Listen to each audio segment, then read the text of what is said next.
Kiddushin Daf Yud Daled contains two primary sugyas with a number of mini sugyas that can be broken down into. The two sugyas are the sources of the halachos of Yevama and the sources of Kinyanim of an Eved. We'll actually begin our first new Mishnah in the Masechta about halfway through, where we discuss the Kinyanim of an Eved.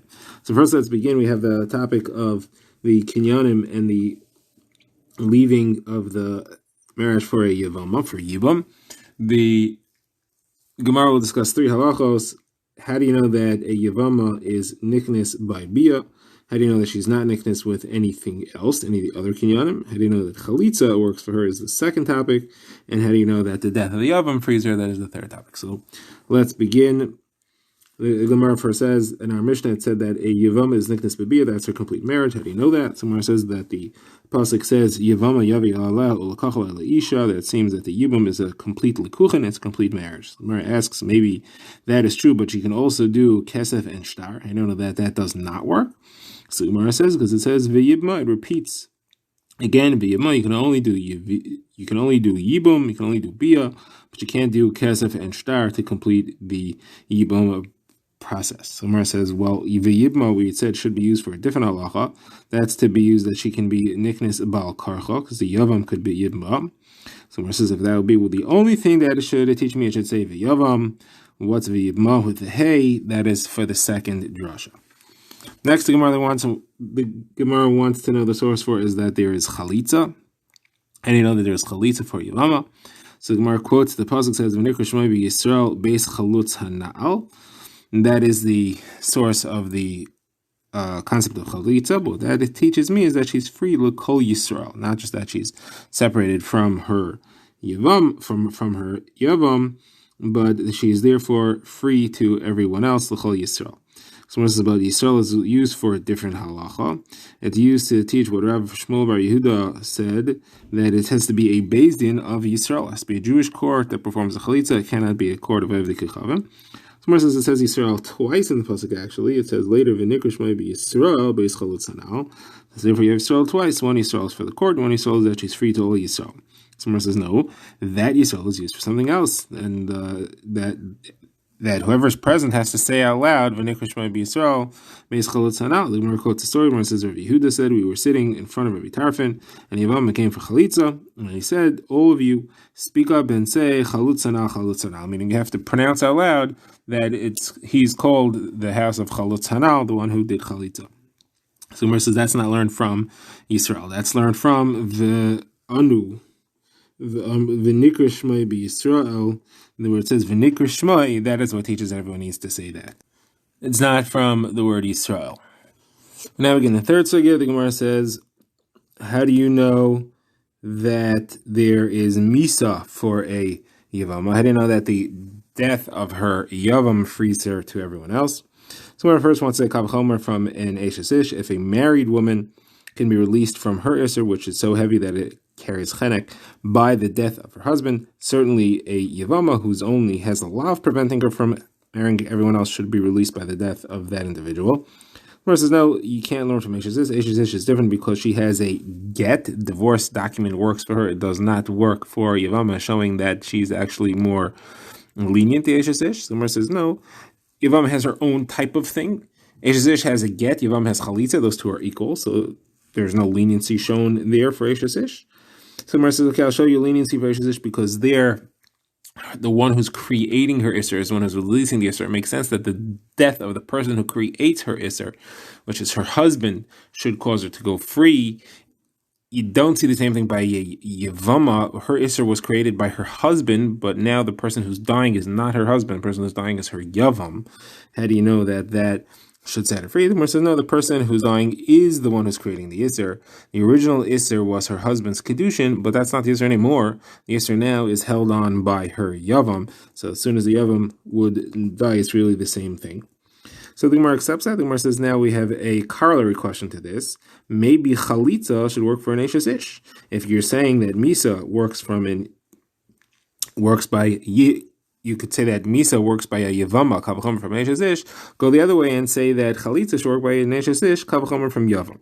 A Yevama does not have a get and therefore she's stricter than an Eshes Ish who has a get. So certainly then Chalitza, which works by a Yavama, should work by a regular Isha as well. So Gemara says, no, because the Torah says Sefer Kristos. The only way to be released is with a get, a Sefer Karsa, Ve'en Davar Achar Karsa. There is no process of anything else. So Gemara says, okay, let's take Kal V'chomer the other way. A get should work by a Yavama, Kal V'chomer from an Eshes Ish. If an Eshes Ish doesn't work with Chalitza, but Yavama works with Chalitza, so a get which works by an Eshes Ish should certainly work by a Yavama. So the Gemara says no, because the Torah says kacha. We say kacha yasal ish. That is a restrictive term. She says this is what should be done. Kacha yasal ish shelo yivne es beis achiv. Only this. That's restrictive and nothing else. So the get doesn't work for the yibum scenario. So the Gemara says every time you say a restrictive term like kacha that blocks a kal v'chomer, that's not true. I'll show you where you have a restrictive term, and that's not enough to block a kal v'chomer. You need something else to block the kal v'chomer. Where do you see that? The Gemara brings a sugya in Yuma about declaring which of the two seirim, which of the goats will be a carbon chatas. Now, what is the restrictive term there? So it used the word v'chuka. Chuka is a restrictive term saying that this is the only way you should be able to do this. Not anything else. It says, yet, we have a kal v'chomer that should tell me that there's a different way to declare which sar will be the chatas, and that is the correct way to do it, which the Torah prescribes, is to do a goyrel. We draw lots, and whichever lot comes up, la Hashem, that is the sar, that is the code which is designed to be the carbon chatas. So the Gemara says you should have a kal v'chomer. To apply the goyrel doesn't work by other karbanos, yet just declaring that an animal is chatas works by other karbanos. So certainly here, where the goyrel does work, kal v'chomer, being able to just declare, should work. So why is it not enough to just declare that this animal is a chatas? You should be able to do that. So where it says that the source that you're not able to do that is it says v'asel chatas, that only this procedure makes a chatas, not something else. So the Gemara's kasha says, why do you need a pasuk of v'asel chatas? You have chukah, you have the restrictive term chukah. Obviously, you see that just using a restrictive term like chukah or kacha is not enough. You have a kal v'chomer, it overrides that. So therefore, also kacha here, where it says kacha yasel ish, should not be enough to override our kal v'chomer.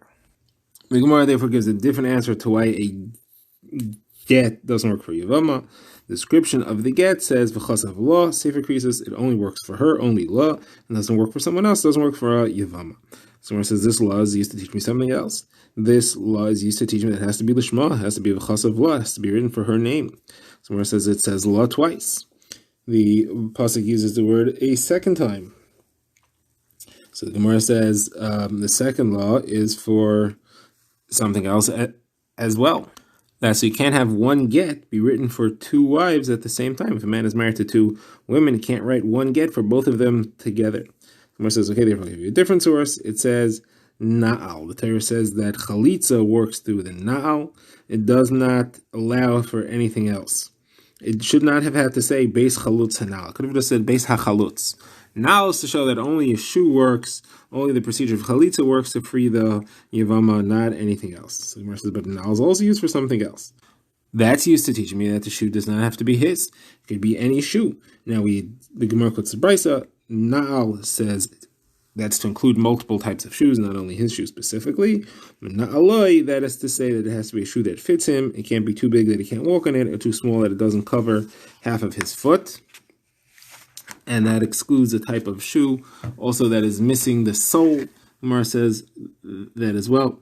So again, we're using an aleph for something else. It can't be used to exclude the get. So Gemara says then, if that would be true, it could have just said now. Why does it say hanal? Beis chalutz hanal.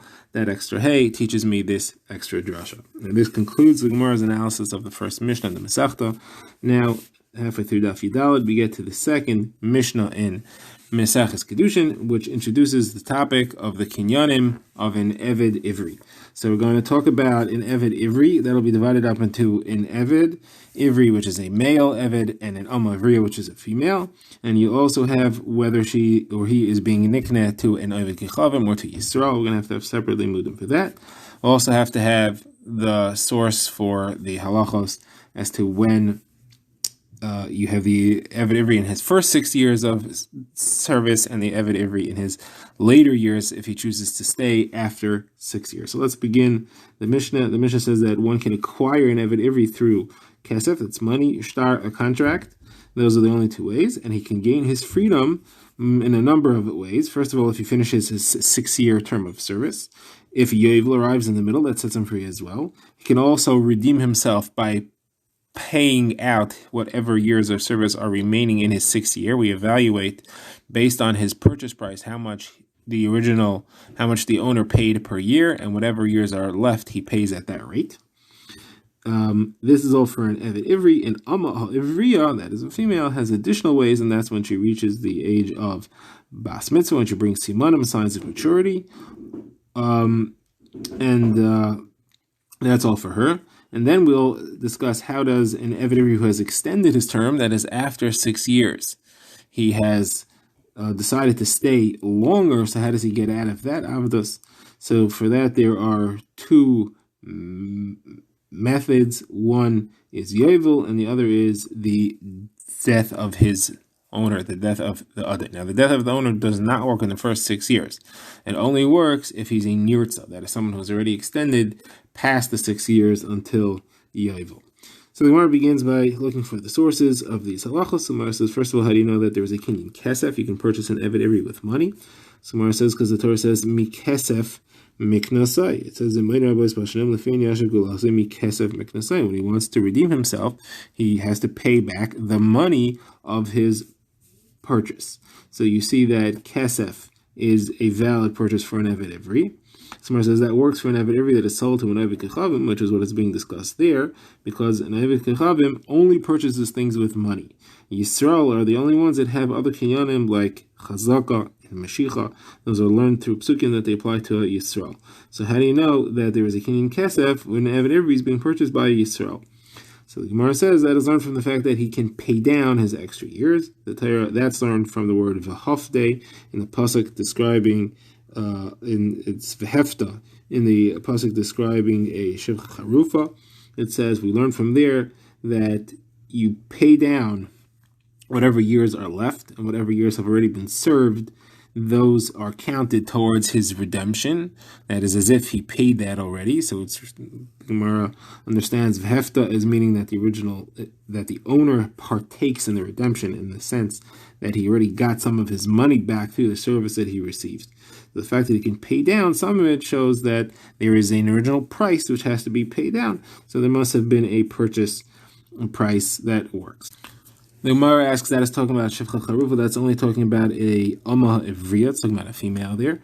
It's logical that it works by her because since Kiddushin works by a woman through Kesef, the purchase of an Amma Ivriya could also be through Kesef.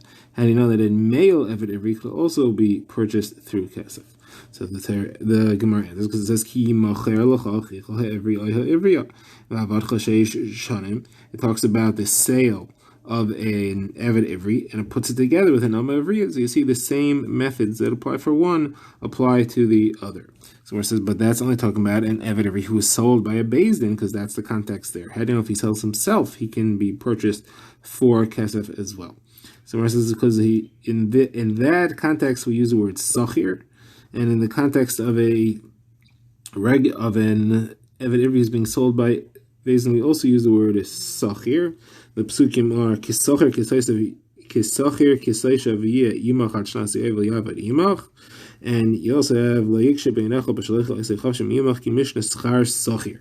So sachir applies both in context of one sold by Beis Din and one who sells himself, linking the two, and the halachas that apply to one apply to the other.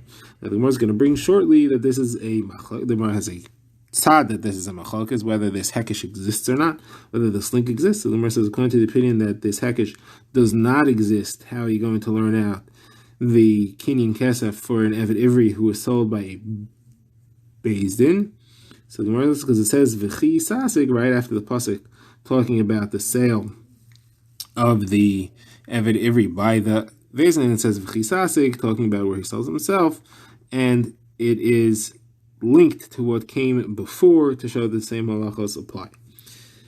Now the Gemara goes deeper into this machlokes about whether there's a link between sold by Bez and sold by himself through the pasuk of Sachir. So Gemara quotes a brisa that discusses a number of halachas, which says by only one of the two, and it's machlokes whether you can learn them to the other one. So what are these halachas? So we have a list of 4. First of all, is a sale limited to 6 years on the standard? So that it says by, and if it's sold by Bezdin. Is there a concept of ritzia, of making a hole in his ear to extend the term?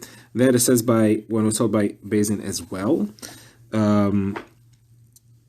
Is there a concept of hanacha? You have to give him a gift when he leaves, says by when sold by Bezdin. Is there halacha that his owner could marry him to a shifcha kananis and keep the vladais? That says by machruhu Bezdin as well. So the opinions are as follows. The Tanakama says all these do not apply to one who sells himself. One who sells himself is not limited to 6 years. He can stipulate as many years as he wants in his own sale. There's no concept of ritzia, of extending whatever term he had by making a hole in his ear.